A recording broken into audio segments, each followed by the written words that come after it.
Omulimu gw'omutwe ekintu ekisinga okwettanirwa ennyo mu bavubuka naddala abo abatamalirizaako misomo gyabwe era bangi ku bo bagifunyeemu ebirungi bingi. Ku kyalo Lwimi mu disitulikiti y'e Bunyagaabu gye tusanze abavubuka abeenyigidde mu kusoma emirimu gy'omu mutwe okugeza ng'okwokya enzigi, okusiba enviiri, okukuba amabulooka kw'ossa n'emirala okusobola okutangaaza ebiseera byabwe eby'omu maaso.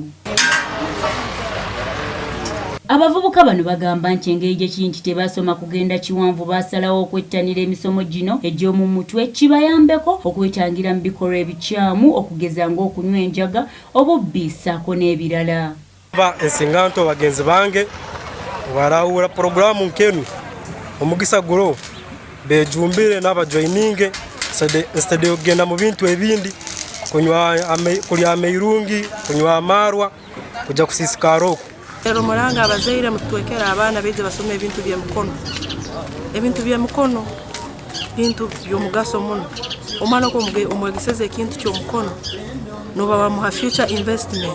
Meya wa Town Council y'e Lwimi Lieutenant Ngomayondi Abel akubirizza abazadde okutwala abaana baabwe mu masomero agabayigiriza emirimu gy'omu mutwe basobole okukuguka mu bintu bino olwo kibayambeko okwekozesa mu mirimu okusinga okubakozesa osanga kinaakendeeza ku bbula ly'emirimu. We wish to appeal to other parents to bring their children on board, especially because of COVID-19, this pandemic.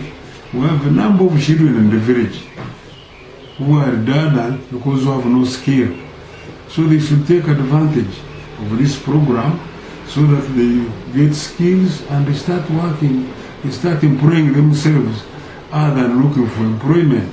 Mu kwogerako n'abatendesa abavubuka bano bagamba nti abayizi tebabadde na bikozesebwa bimala, ekintu ekinafuyiza nnyo emirimu gyabwe kussa n'ekyalo ekijjudde ensaalwa n'obutaagaliza. Abaana bonna bali mu baana 30 bena traininga. Eno training emaze omwaka gumu nga traininga abaana abo. Kale tulina abaana abatesobola, abaana abali mu P4 abalala ba P7 kali na senior 6 nenga nga tebesobola bazadde babo tebesobola kale bano bantu abalonda nitubaja mu byalo.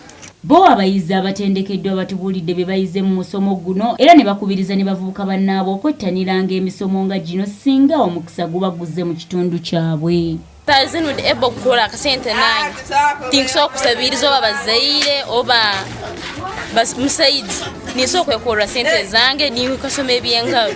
Nkubiriza abavubuka bannange abali eyo nga mwasoma nga nze bwe nali nga temulina mirimu kobere nga wamala university temunyoma mirimu mulekerawo okunyoma emirimu gino emirimu gye mulabe egy'emikono girimu sente oba tokoze welding osobola genda mu kanika osobola genda mu carpentry wona neweeyizaayo osinga otuulaawo.